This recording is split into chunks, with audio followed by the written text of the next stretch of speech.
بنی اسرائیل کا ایک آدمی اپنے دور کا بہت ہی بڑا ولی اور عبادت گزار انسان تھا۔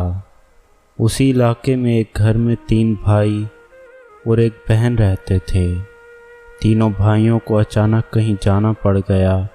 وہ بہن کے بارے میں پریشان ہو گئے کہ اسے کس کے پاس چھوڑ کر جائیں جو اس کی حفاظت کر سکے، کیونکہ وہ اسے اپنے ساتھ سفر پر نہیں لے جا سکتے تھے۔ انہیں اس عابد پہ سب سے زیادہ یقین تھا، اس لیے تینوں اس کے پاس گئے اور انہوں نے اپنی بہن کی نگرانی کی درخواست کی۔ عابد نے ان تینوں کی بات سنی اور پھر صاف انکار کر دیا، مگر ان تینوں نے بے حد اصرار کیا، اپنی مجبوری ظاہر کی تو وہ بامشکل مان گیا اور اسے اپنی خانقاہ کے ساتھ ایک کمرے میں رہائش دے دی۔ کافی عرصے تک لڑکی کا کھانا یہ عابد خانقاہ کے دروازے پر چھوڑ کر واپس چلا جاتا۔ وہ لڑکی دروازے سے کھانا اٹھا کر اپنے کمرے میں لے جاتی تھی۔ کچھ دن ایسے ہی گزرنے کے بعد ایک شیطان عابد کے پاس آیا اور اسے اس نیک کام پر شاباش دینے لگا اور پھر کہا کہ ابھی بھی اس عورت کے لیے خطرات ہیں، کیونکہ روزانہ اسے کھانا لینے کے لیے اپنے کمرے سے نکل کر خانقاہ کے دروازے تک آنا پڑتا ہے۔ اس دوران اس پر دوسرے لوگوں کی نظریں پڑ سکتی ہیں اور کوئی اسے تکلیف اور اذیت بھی پہنچا سکتا ہے۔ اگر تم تھوڑی سی تکلیف کر کے یہ کھانا اس کے دروازے پر پہنچایا کرو تو تمہیں بہت ہی زیادہ ثواب اور اجر حاصل ہوگا۔ اس عابد کو جب کئی بار شیطان نے اس عظیم اور نیک کام میں مزید ثواب کا لالچ دیا تو عابد مان گیا اور اب وہ کھانا خانقاہ کے دروازے کے بجائے اس لڑکی کے کمرے کے دروازے پر چھوڑنے لگ گیا۔ کچھ عرصے بعد شیطان اس عابد کے پاس پھر آیا اور اس کے اس عظیم ثواب کے کام کی تعریف کی، جس سے عابد نے اسے اپنا مخلص دوست سمجھا۔ شیطان نے اب اسے مشورہ دیا کہ کسی بھی پریشان حال، مصیبت زدہ اور دکھی انسان کو خوش کرنے کا بہت بڑا اجر و ثواب ہے، اور اس عورت سے بڑا پریشان کون ہوگا جو دن رات اپنے ایک کمرے میں بند رہتی ہے۔ کوئی بھی اس سے ہفتوں نہیں بلکہ مہینوں بات نہیں کرتا۔ آخر وہ بھی تو انسان ہے، وہ گھبرا جاتی ہوگی۔ اس لیے کبھی کبھی خدا کی رضا کے لیے اور اس عورت کا غم و پریشانی کم کرنے کے لیے بات کر لیا کرو۔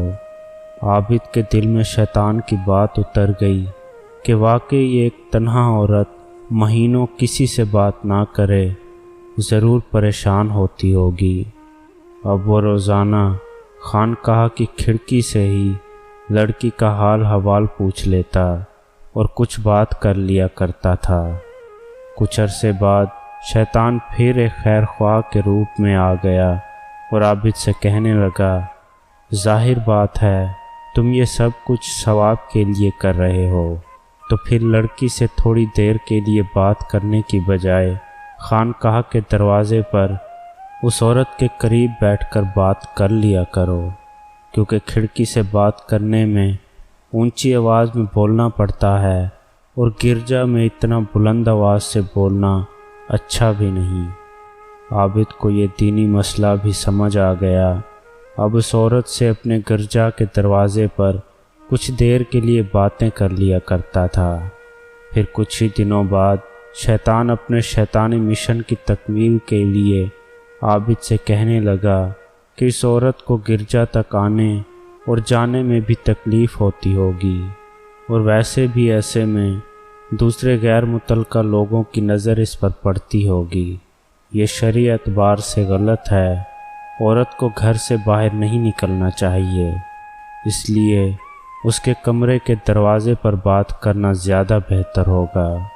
اس میں بے پردگی کے خطرات بھی کم ہو جائیں گے۔ چونکہ یہ بات بھی دینی جذبے کی حامل تھی، لہٰذا عابد نے شیطان کے اس مشورے پر عمل شروع کر دیا۔ اب عابد روزانہ کچھ وقت کے لیے گرجا سے نکل کر عورت کے کمرے کے دروازے پر کچھ دیر حال حوال پوچھ کر واپس آ کر عبادت میں مصروف ہو جاتا تھا۔ کچھ ہی عرصے بعد شیطان نے پھر عابد کو اکسایا کہ یوں دروازے پر بیٹھنا غیر مناسب ہے۔ اگر آپ اندر کمرے میں بیٹھ جائیں تو یہ آپ کی شخصیت کے لیے مناسب ہے، کیونکہ دروازے پر تو بھکاری بیٹھا کرتے ہیں۔ عابد کو یہ بات بھی حقیقت کے قریب اور مناسب نظر آئی اور اس پر بھی عمل شروع کر دیا، مگر ابھی تک وہ عورت پردے میں رہ کر بات کرتی تھی اور یہ عابد بھی بس تھوڑی دیر تک حال احوال اور اس کی کوئی ضرورت یا کام معلوم کر کے واپس آ جایا کرتا تھا۔ ایک بار پھر شیطان نے عابد کو سمجھایا کہ تم جتنی دیر بھی اس عورت سے باتیں کرتے ہو، چونکہ یہ سب ایک نیک نیت، اچھے جذبے اور ثواب کی خاطر کرتے ہو، تو پھر تھوڑا سا ثواب کیوں؟ جتنی دیر تک ایک دکھی اور پریشان حال عورت کو تسلی دیتے رہو گے اتنا زیادہ ثواب ملے گا۔ اب عابد کا اس عورت کے کمرے میں سارا دن گزرنے لگا، جبکہ رات گرجا گھر میں۔ اس عابد نے شیطان ہی کے مشورے پر عورت کو پردے اور نقاب کی مسلسل پابندی میں مناسب حد تک نرمی کی بھی اجازت دے دی، اور پھر نقاب سرکتے سرکتے مکمل سرک گیا۔ اب شیطان کا کام تقریباً ختم ہو چکا تھا، کیونکہ عابد کے نیک جذبے پر نفس نے غلبہ پانا شروع کر دیا تھا، اور نفسیاتی خواہش نے رفتہ رفتہ تمام حدیں پار کر لیں، اور وہ عورت حاملہ ہو گئی اور بچے کی ماں بن گئی۔ اب شیطان ایک بار پھر آ گیا اور کہنے لگا، یہ تم نے کیا کر دیا؟ اب اگر عورت کے بھائی آ گئے تو تمہاری خیر نہیں۔ پھر شیطان ہی کے مشورے پر اس نے نوزائیدہ بچے کو قتل کر کے گرجا کے قریب ہی ایک گڑھے میں دفن کر دیا۔ مگر پھر شیطان باز نہ آیا اور عابد سے کہنے لگا، تم نے تو اس عورت کے بچے کو مار ڈالا ہے، اگر کبھی اس نے اس بارے میں اپنے بھائیوں کو بتا دیا تو وہ تجھے ضرور قتل کر دیں گے۔ اب تمہاری جان صرف اس صورت میں بچ سکتی ہے کہ تم اس عورت کو بھی مار کر دفن کر دو اور اس کے بھائیوں سے کہہ دینا وہ خدا کی مرضی اور حکم سے فوت ہو گئی۔ کسی کو کیا پتہ چلے گا اور کون انہیں اس بارے میں بتائے گا، کیونکہ اس کی تو کسی کو خبر ہی نہیں۔ شیطان کی بات سن کر عابد گھر گیا کہ واقعی عورت کبھی بھی اس کا راز فاش کر سکتی ہے، کیوں نہ عورت کو ہی قتل کر دیا جائے۔ اور پھر عابد نے اس عورت کو بھی قتل کر کے اس بچے کے گڑھے میں اسی کے ساتھ دفن کر کے اوپر پتھر رکھ دیے اور معمولات زندگی میں مصروف ہو گیا۔ کچھ عرصے بعد اسی عورت کے بھائی واپس آ گئے اور وہ اس عابد کے پاس اپنی بہن لینے گئے، تو عابد نے روتے ہوئے انتہائی غم زدہ ہو کر بتایا کہ وہ عورت بڑی نیک صالح، دیندار اور عبادت گزار تھی، مگر بیماری کی وجہ سے وہ فوت ہو گئی، یہ اس کی قبر ہے۔ بھائیوں نے قبر دیکھی، کچھ دیر ٹھہرے اور عابد سے رخصت ہو کر اپنے گھر چلے گئے۔ رات کو جب سوئے تو شیطان ہر ایک کے خواب میں آیا اور ان سے ان کی بہن کے بارے میں پوچھا، تو انہوں نے جیسا عابد سے سنا تھا وہ بتا دیا، مگر شیطان نے کہا یہ سب جھوٹ ہے، اس عابد نے تمہاری بہن سے بدکاری کی، اس سے بیٹا پیدا ہوا، بدنامی کے ڈر سے اس نے اس بیٹے اور تمہاری بہن کو قتل کر کے گرجا کے دروازے کی دائیں جانب قریب ہی گڑھا کھود کر دفن کر دیا ہے۔ تمہیں اگر یقین نہ آئے تو جا کر دیکھ لو۔ صبح جب تینوں بھائی اٹھے اور اپنا اپنا خواب سنانے لگے تو تینوں بھائی یہ دیکھ کر حیران ہو گئے کہ ان کا خواب بالکل ایک جیسا ہے۔ بڑا بھائی بولا، یہ سب شیطانی خیالات ہیں، چھوڑو یہ سب فضول ہے۔ مگر چھوٹا بھائی بولا، نہیں میں تو ضرور تحقیق کروں گا۔ اور پھر تینوں نے جب خواب میں بتائی گئی جگہ کھودی تو وہاں دونوں ماں بیٹے کی لاش سرتن سے جدا موجود تھی۔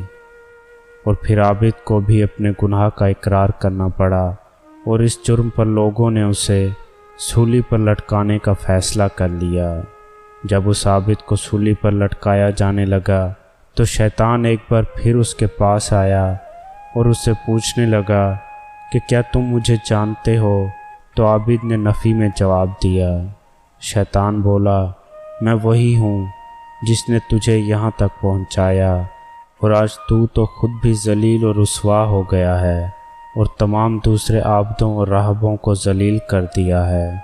کوئی بھی اب ان پر اعتبار نہیں کرے گا، مگر میرے پاس ایک نسخہ ہے۔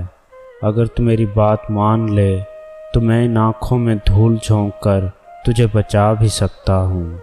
عابد نے پوچھا، ضرور، میں تیری بات مانتا ہوں، بس مجھے بچا لو، میں کیا کام کروں؟